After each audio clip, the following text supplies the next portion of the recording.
तेरे घर जा रही होती है। और तुम जानते हो कि जब भी एनिमे में कोई लड़की अकेले घर जाती है तो उसके साथ क्या होता है, वो किडनैप हो जाती है। एंड वही इसके साथ हुआ एंड इसको दो लोगों ने किडनैप कर लिया। अब इन दोनों का प्लान था इस लड़की को किडनैप करके इसके पापा से बहुत सारे पैसे लूटना, लेकिन क्योंकि लड़की बहुत सुंदर होती है तो इनमें से एक का इरादा थोड़ा बदल जाता है। वो इस लड़की के साथ गलत काम करने लगता है, जिसपे लड़की बहुत दुखी हो जाती है और बहुत डर जाती है, क्योंकि इसके साथ बचपन में भी एक बार ऐसा पहले हो चुका है एंड पिछली बार इसको बचाने कोई भी नहीं आया था। बट तभी इन दोनों को ऊपर एक परछाई दिखती है एंड ऊपर से एक लड़का एकदम हीरो वाली एंट्री लेता है, क्योंकि यही हमारा हीरो है। हाँ, तो ये एकदम हीरो वाली एंट्री लेता है एंड ये इन दोनों के सामने खड़ा होता है। इसने बहुत अजीब से कपड़े पहने होते हैं। ये पूछता है कौन है तू, जिसपे ये कहता है मेरा नाम है द स्टाइलिश हीरो। ये बोलता है इससे घटिया सर, अपने पैर से ही फोड़ देता है। ये दूसरा वाला भी अपनी गन निकालता है, लेकिन वो भी अपनी गन फेंक देता है और कहता है मुझे तुम्हारे जैसे बच्चे को हराने के लिए किसी गन की जरूरत नहीं। शायद इसको पता नहीं है कि एक साइड कैरेक्टर है। हाँ, तो वो इस हीरो के ऊपर अपने नाइफ से अटैक कर देता है एंड इस हीरो को थोड़ा सा इंजर्ड कर देता है। ये काफी स्ट्रॉन्ग भी होता है क्योंकि पहले ये एक सोल्जर था। अब ये हीरो भी अपना एक वेपन निकालता है जो कि होता है एक क्रोबार। फिर इन दोनों में बहुत ही तगड़ी फाइट होती है, लेकिन ये साइड विलेन कहीं अपने हीरो के सामने टिकेगा एंड ये हीरो इसका भी सर अपने क्रोबार से फोड़ देता है। फिर वहाँ पे पुलिस और उसके पापा भी आ जाते हैं एंड ये लड़की इस बार बच जाती है और सेफली घर पहुंच जाती है। थोड़े दिनों बाद ये लड़की तैयार होती है अपने स्कूल जाने के लिए एंड इस लड़की का नाम निशिनो होता है। ये बहुत ही ज्यादा अमीर और सुंदर होती है और पूरे स्कूल में बहुत ही ज्यादा पॉपुलर होती है। सारे बच्चे इसको जानते हैं और पसंद करते हैं, सिवाय एक लड़के के जिसको इसका नाम तक नहीं याद रहता है एंड उसको उल्टे सीधे नाम से बुलाया करता है, जबकि ये इसके बगल में 3 महीनों से बैठ रहा है। एंड मैं बता दूं कि यही हमारे एनिमे का मेन हीरो है एंड इसी ने निशिनो को उस रात बचाया होता है। हमारे हीरो का नाम सिड कागेनो होता है एंड ये बहुत ही ज्यादा स्मार्ट होता है, लेकिन थोड़ा सा पागल भी होता है, जो कि तुम आगे समझ जाओगे मैं ऐसा क्यों कह रहा हूँ। एंड ये जानबूझकर इस लड़की को गलत नाम से बुलाता है क्योंकि इसको लोगों से ज्यादा बात करनी पसंद नहीं होती। हर किसी की तरह कागेनो का बचपन का सपना होता है एक बहुत ही ज्यादा स्ट्रॉन्ग हीरो बनने का, लेकिन किसी को पता ना चले कि वो एक हीरो है एंड सबको लगे कि ये तो कोई बहुत ही बड़ा लूजर है, जैसे सुपरमैन होता है। एंड वो ऐसा ही करता है, वो बहुत मेहनत करके हर एक फील्ड का मास्टर बन चुका है, चाहे वो पढ़ाई हो, एथलेटिक्स हो, पियानो बजाना हो, तलवारबाजी या फिर लड़ाई हो, वो हर चीज में बहुत अच्छा है। लेकिन फिर भी वो सबको दिखाता है कि वो एक लूजर है एंड रात में वो अपना अजीब सा कपड़ा पहन के हीरो वाले काम करता है। लेकिन इतना ज्यादा स्मार्ट और स्ट्रॉन्ग होने के बाद भी कागेनो हमेशा बहुत ज्यादा दुखी रहता है, क्योंकि वो जानता है कि वो चाहे जितना भी अपनी इन सारी स्किल्स को बढ़ा ले, लेकिन अगर कभी उसको ढेर सारे आतंकवादियों ने घेर लिया या फिर उसके शहर के ऊपर एक एटॉमिक बॉम्ब गिर रहा है तो वो कुछ नहीं कर सकता, क्योंकि आखिरी में वो है तो एक नॉर्मल ह्यूमन ही ना। एंड यही सोच सोच के पागल हो जाता है और एक पेड़ में अपना सर जोर जोर से मारने लगता है कि अगर उसके ऊपर एक एटॉमिक बॉम्ब गिरेगा तो ये क्या करेगा। लेकिन तभी इसकी मुलाकात होती है ट्रक कुन से, जो लोगों को दूसरी दुनिया में भेजने के लिए जाने जाते हैं। इनफैक्ट मैं भी सोच रहा हूँ एक बार ट्रक कुन से मिलने की। हाँ, तो बाकी लोगों की तरह हमारा कागेनो भी ट्रक कुन से मिलने के बाद एक दूसरी दुनिया में पहुंच जाता है एंड इसका जन्म एक ऐसे वर्ल्ड में होता है जहाँ पे मैजिक एग्जिस्ट करता है एंड ये बचपन से ही बहुत ज्यादा स्ट्रॉन्ग होता है, मतलब गॉड लेवल स्ट्रॉन्ग। लेकिन ये यहाँ पे भी ऐसे दिखाता है जैसे बहुत ही ज्यादा एवरेज है। ये जानबूझ के अपनी बहन से हर फाइट में हार जाता है, इवन तो इसकी बहन इसके सामने 1 सेकंड भी नहीं टिक सकती। कागेनो सुबह तो एक नॉर्मल बच्चे की तरह रहता है, लेकिन रात में वो एक बैटमैन की तरह बुरे लोगों को मारता है। एक दिन रात में वो ऐसे ही बुरे लोगों को मार रहा होता है, लेकिन तभी उसे एक अजीब सा क्रिएचर दिखता है जिससे कागेनो अपने घर ले आता है एंड उस पे अपने मैजिक अटैक्स की प्रैक्टिस करने लगता है। देखते ही देखते वो उस पे इतना ज्यादा मैजिक पावर यूज कर देता है कि इस क्रिएचर के ऊपर का कर्स ही खत्म हो जाता है, वो वापस से अपने ओरिजिनल फॉर्म में आ जाती है। एंड ये एक एल्फ होती है। कागेनो उससे बोलता है कि मैंने तुम्हें बचाया, तुम्हारे ऊपर कुछ बुरे लोगों ने जिनका नाम कल्ट ऑफ डायबोलस है, उन्होंने कुछ एक्सपेरिमेंट्स किया था दोबारा से डीमन लॉर्ड को जिंदा करने के लिए, लेकिन वो फेल हो गए थे एंड तभी तुम ऐसी हो गई थी और मैंने तुम्हारे कर्ज से तुम्हें फ्री किया है। कमाल की बात यह है कि कागेनो को खुद नहीं पता था कि वो क्या बोल रहा है, वो कुछ भी उल्टा सीधा ऐसे ही बक रहा होता है कूल दिखने के लिए। लेकिन इससे भी ज्यादा कमाल की बात यह है कि इसने जो कुछ भी बका होता है ना, वो सब कुछ सच होता है, जो कि तुम्हें आगे चल के पता चलेगा। वो इस लड़की का नाम अल्फा रखता है एंड उससे पूछता है कि क्या तुम मेरी कल्ट ऑफ डायबोलस को खत्म करने में मदद करोगी। एंड ये लड़की तो इसकी फैन हो चुकी थी, वो इसकी बात को मान जाती है एंड ये बोलता है मेरा नाम है शैडो एंड अब हम लोग साथ में ग्रुप बनाएंगे जिसका नाम होगा शैडो गार्डन एंड हमारा मिशन होगा कल्ट ऑफ डायबोलस को पूरी तरह से खत्म करना। वो लड़की कागेनो के साथ उसके घर पे ऐसा मेड रहने लगती है एंड थोड़े ही दिनों में अल्फा जैसी कुछ और भी लड़कियां उसे मिल जाती हैं एंड उसकी टीम शैडो गार्डन ज्वाइन कर लेती है। एक दिन अचानक से कागेनो की बहन किडनैप हो जाती है एंड इससे पहले कि उसके मम्मी पापा कुछ करते, उसकी टीम पहले ही अपना काम शुरू कर देती है। कागेनो अपनी न्यू टीममेट बेटा से पूछता है कि आखिर कुछ पता चला मेरी बहन के बारे में, जिसपे बताती है कि क्लेयर को भी कल्ट ऑफ डायबोलस वालों ने ही किडनैप किया है ताकि वो उस पर भी एक्सपेरिमेंट कर सके। हमें उनकी कई सारी हाइडआउट्स पता है, लेकिन हमें ये नहीं समझ में आ रहा कि आपकी सिस्टर कौन से हाइडआउट पे। तभी कागेनो मैप पे एक जगह पे पॉइंट करने की कोशिश करता है, लेकिन वो गलती से मिस कर जाता है और गलत जगह पे मार कर देता है। बट वो जिस जगह पे मार करता है वो एक्चुअली में एकदम सही जगह होती है एंड वहीं पे उसकी बहन होती है। कमाल का लक होता है भाई इसका। उसकी बहन को इस आदमी ने किडनैप किया होता है एंड वो उसे बताता है कि अगर तुम्हारे ऊपर हमारा एक्सपेरिमेंट सक्सेसफुल नहीं हुआ तो हमें तुम्हारे भाई को पकड़ना पड़ेगा। फिर जिसको सुनते ही ये पागल हो जाती है और अपनी चेन तोड़ के इस आदमी पे अटैक कर देती है, क्योंकि अपने भाई से बहुत प्यार करती है। लेकिन ये आदमी इसको एक जोर का पंच मार के बेहोश कर देता है। लेकिन तभी इसका एक पीछे से आदमी आता है और इसे बताता है कि हमारे ऊपर एक ग्रुप ने अटैक किया है जिनका नाम द शैडो गार्डन है एंड उनके सामने हमारे आदमी बिल्कुल भी नहीं टिक रहे, हमें यहाँ से भागना होगा। ये आदमी इस जगह से भागने की कोशिश करता है, लेकिन तभी इसको शैडो गार्डन की 7 लड़कियां घेर लेती हैं। ये आगे बढ़ता है और अल्फा के ऊपर अटैक कर देता है, लेकिन ये अल्फा के सामने बिल्कुल भी नहीं टिकता क्योंकि अल्फा बहुत ही ज्यादा स्ट्रांग होती है। लेकिन तभी ये आदमी एक अजीब सी दवाई खाता है और बहुत ही ज्यादा स्ट्रांग हो जाता है। वो 1 सेकंड में जमीन में गड्ढा खोद के वहाँ से भाग जाता है। बेटा कहती है कि हमें इसका पीछा करना चाहिए क्या, लेकिन अल्फा उसे रोक देती है और कहती है कि नहीं, चिंता मत करो, हमारे मास्टर शैडो भी यहीं पे एंड उनके रहते ये यहाँ से बाहर नहीं भाग सकता। क्योंकि असल में अल्फा को ये नहीं पता होता कि कागेनो तो खुद एक्चुअली में खो चुका है, बाहर जाने का रास्ता ढूंढ रहा है। लेकिन तभी कागेनो के पास ये आदमी खुद गलती से पहुंच जाता है एंड कहता है तुम्हें कैसे पता चला कि मैं इधर से आऊंगा, एंड वो कागेनो के ऊपर अटैक कर देता है। कागेनो उसके अटैक को रोक देता है और उसे कहता है मुझे सब पता है क्योंकि मैं शैडो हूं एंड असलियत क्या है वो सिर्फ हम लोगों को पता है। एंड फिर इन दोनों की आपस में लड़ाई हो जाती है, लेकिन कागेनो के सामने ये कहाँ ही टिकेगा। ये बहुत ज्यादा इंजर्ड हो जाता है एंड कागेनो से कहता है कि तुम कुछ भी कर लो, तुम कल्ट ऑफ डायबोलस को खत्म नहीं कर सकते। जिसपे कागेनो कहता है कि वेल ये तो वक्त ही बताएगा। एंड तभी ये दोबारा से अपनी सारी बची हुई रेड कलर की दवाइयों को खा लेता है और बहुत ही ज्यादा स्ट्रॉन्ग बन जाता है। एंड वो फिर से शैडो के ऊपर अटैक कर देता है, लेकिन शैडो बस थोड़ा सा ही मैजिक यूज करके इस आदमी को मार देता है क्योंकि मैं पहले ही बता चुका हूँ शैडो बहुत ही ज्यादा स्ट्रॉन्ग है, वो इन सबके लेवल का है ही नहीं। एंड इस तरह से शैडो अपनी बहन को बचा लेता है। फिर इसके बाद हम देखते हैं कि जब नोबल फैमिलीज के बच्चे 15 साल के हो जाते हैं तो उन्हें मिडगायर एकेडमी में जाना पड़ता है पढ़ाई करने के लिए और नाइट्स बनने के लिए। एंड वहीं पे कागिनो की बहन क्लेयर चली जाती है और 2 साल बाद कागिनो भी उस एकेडमी में एडमिशन ले लेता है। वो अपने स्कूल में भी एक लूजर दिखना चाहता था ताकि किसी को भी उसकी असली पावर के बारे में पता ना चले। तो वो अपने जैसे 2 दोस्त बनाता है जो असली के लूजर हैं, जिनके साथ अगर वो घूमेगा तो सबकी नजरों में वो एक बहुत ही बड़ा लूजर और वीक दिखेगा। अब इन तीनों ने शर्त लगाई होती है कि जो भी कल के टेस्ट में सबसे खराब स्कोर करेगा वो कॉलेज की सबसे पॉपुलर लड़की एलसीएल को प्रपोज करेगा, जो कि एक प्रिंसेस है एंड उसने आज तक 100 से भी ज्यादा लड़कों को रिजेक्ट किया है। अब हमारा कागेनो जो आराम से स्कूल में टॉप कर सकता है वो जानबूझ के शर्त को हार जाता है एंड वो एलसीएल को प्रपोज कर देता है क्योंकि वो जानता है कि एलसीएल उसे रिजेक्ट कर देगी एंड इससे उसके एक लूजर होने की इमेज और भी ज्यादा बढ़ जाएगी। लेकिन एलसीएल हाँ कर देती है। अब कागेनो खुद डर जाता है कि अबे ये क्या हो गया। अब कागेनो बहुत दिक्कत में आ जाता है क्योंकि वो जो बस एक लूजर और एक बैकग्राउंड कैरेक्टर दिखना चाहता था वो पूरी एकेडमी में बहुत ज्यादा फेमस हो गया क्योंकि वो एक प्रिंसेस को डेट कर रहा है। एलसीएल और कागेनो साथ में अपना ज्यादातर टाइम बिताने लग गए। वो साथ में ही खाते घूमते और ट्रेनिंग करते थे एंड असल में एलसीएल ने कागेनो को इसलिए हाँ कहा होता है क्योंकि उसकी शादी एक बहुत ही ज्यादा स्ट्रॉन्ग आदमी से तय हो गई होती है जिसका नाम जीनोन है, जो एलसीएल को स्वॉर्ड ट्रेनिंग देता है एंड उस शादी से बचने के लिए ही एलसीएल ने कागेनो को हाँ कहा होता है। कागेनो एलसीएल से कहता है देखो अब मैं ये सब नहीं कर पाऊंगा एंड वो उसे सब कुछ सच सच बता देता है कि वो बस एक शर्त हारा था इसीलिए उसने उसको प्रपोज किया था, लेकिन अब वो उस रिलेशनशिप में और नहीं रहना चाहता एंड वो आगे एलसीएल का बॉयफ्रेंड होने का नाटक नहीं करेगा। जिसपे एलसीएल उसके सामने एक सोने का सिक्का फेंक देती है एंड कागेनो पूरी जिंदगी उसका बॉयफ्रेंड बनने के लिए तैयार हो जाता है क्योंकि अपना हीरो है तो बहुत ज्यादा स्ट्रॉन्ग लेकिन थोड़ा सा गरीब भी है। अब कागेनो हर दिन एलसीएल का बॉयफ्रेंड बनने का नाटक करता है और सोने के सिक्के पाता रहता है, बट जीनोन को उन्हें देखकर बिल्कुल भी जलन नहीं होती, जिसको देख के एलसीएल बहुत गुस्सा रहती है। एक दिन वो लोग एकेडमी के बाहर जाके एक जगह पे आइसक्रीम खाते हैं और वापस जाते वक्त एलसीएल कागेनो को बताती है कि मेरी सिस्टर पूरे एकेडमी की द स्ट्रॉन्गेस्ट नाइट है और मुझे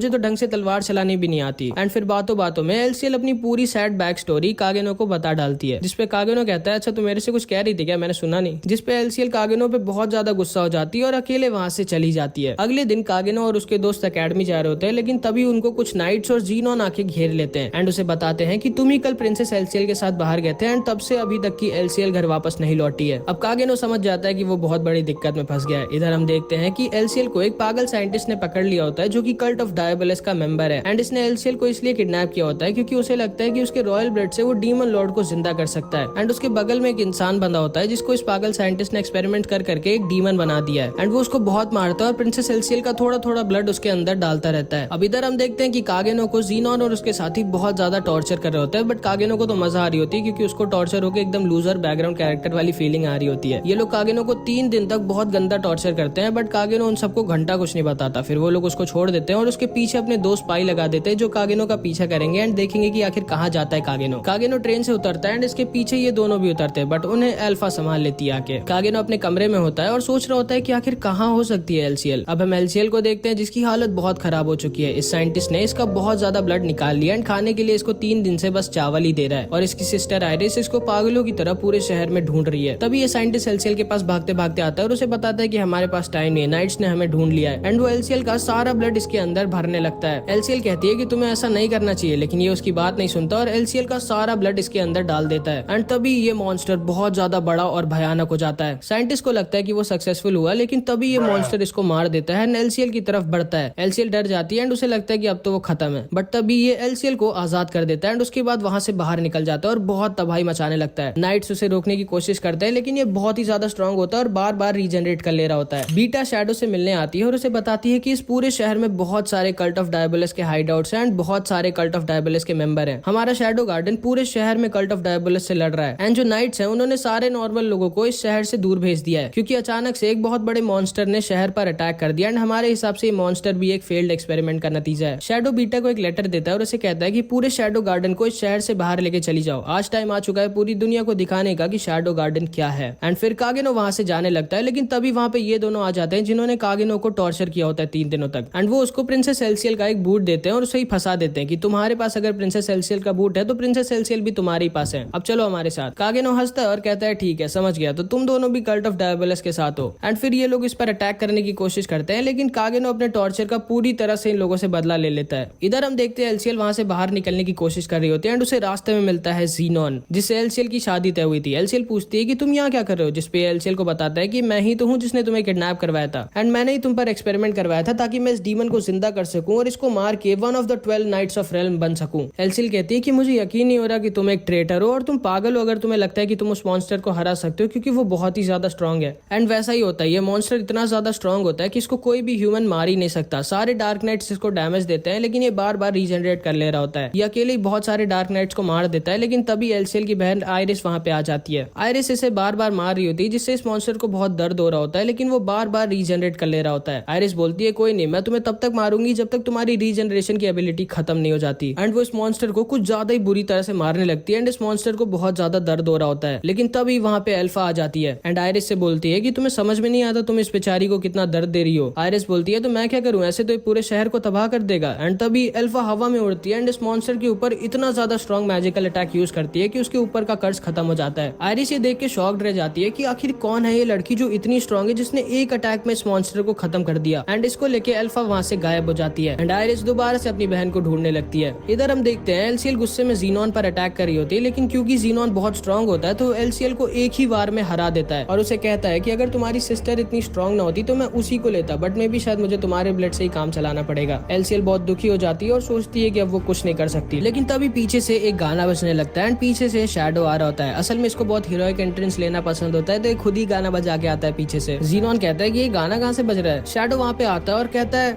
My name is Shadow. ज़ीनोन कहता है मुझे फर्क नहीं पड़ता कि तुम्हारा जो भी नाम है, जल्दी यहाँ से भाग जाओ वरना मुझे तुम्हें भी मारना पड़ेगा। लेकिन शैडो वहाँ से हिलता भी नहीं, तो ज़ीनोन उस पर अटैक कर देता है एंड अचानक से शैडो उसके सामने से गायब हो जाता है और एल्सियल के सामने खड़ा हो जाता है। ज़ीनोन सोचता है कि आखिर ये इतना तेज कैसे है। फिर इन दोनों में लड़ाई होती है जिसमें ज़ीनोन अपनी मैजिकल पावर यूज कर रहा होता है, लेकिन शैडो बिना मैजिकल पावर यूज किए ही ज़ीनोन को बार बार हरा रहा होता है और उसकी बेइज्जती कर रहा होता है। ज़ीनोन बहुत ज्यादा गुस्सा हो जाता है और वो भी ये दवाइयाँ निकाल लेता है और शैडो से कहता है कि अब तुम देखो मेरी मैजिकल पावर। एंड वो उन सारी दवाइयों को खा लेता है और उसका पूरा फॉर्म बदल जाता है, उसके अंदर से बहुत ज्यादा मैजिकल पावर निकलने लगती है एंड वो शैडो के ऊपर अटैक कर देता है, लेकिन शैडो इसे एक ही अटैक में हरा देता है। फिर शैडो ज़ीनोन से कहता है कि अब तुम देखो मेरी मैजिकल पावर। एंड शैडो अपनी थोड़ी सी मैजिकल पावर अनलीश करता है जो कि इतनी ज्यादा स्ट्रॉन्ग होती है कि ज़ीनोन को अपनी आंखों पर यकीन नहीं होता। शैडो अपनी मैजिकल पावर में पूरी तरह से ज़ीनोन को घेर लेता है और ज़ीनोन डर जाता है कि बिना कोई दवाई खाए आखिर इतनी ज्यादा मैजिकल पावर कैसे है इसके पास, और वो समझ जाता है कि वो शैडो को नहीं हरा सकता। वो शैडो से कहता है कि तुमने भले ही मुझे तो हरा दिया, लेकिन इस पूरे शहर में अब सिर्फ कल्ट ऑफ डायबोलिस के ही मेंबर्स हैं एंड उन सबको तुम अकेले नहीं हरा सकते और ना तो अब तुम यहाँ से जिंदा बच के भाग सकते हो। जिसपे शैडो कहता है कि एक टाइम था जब मैं सोचता था कि अगर मुझे कभी ढेर सारे आतंकवादियों ने घेर लिया या फिर मेरे ऊपर एक एटॉमिक बॉम्ब गिरेगा तो मैं क्या ही कर पाऊंगा, लेकिन अब ऐसा नहीं है। अब पूरे शहर भर के आतंकवादी या फिर हजारों एटॉमिक बॉम्ब भी मेरा कुछ नहीं बिगाड़ सकते, क्योंकि अब मैं खुद एक एटॉमिक बॉम्ब हूँ। एंड ये कह के शैडो अपना स्ट्रॉन्गेस्ट अटैक यूज करता है जिसका नाम होता है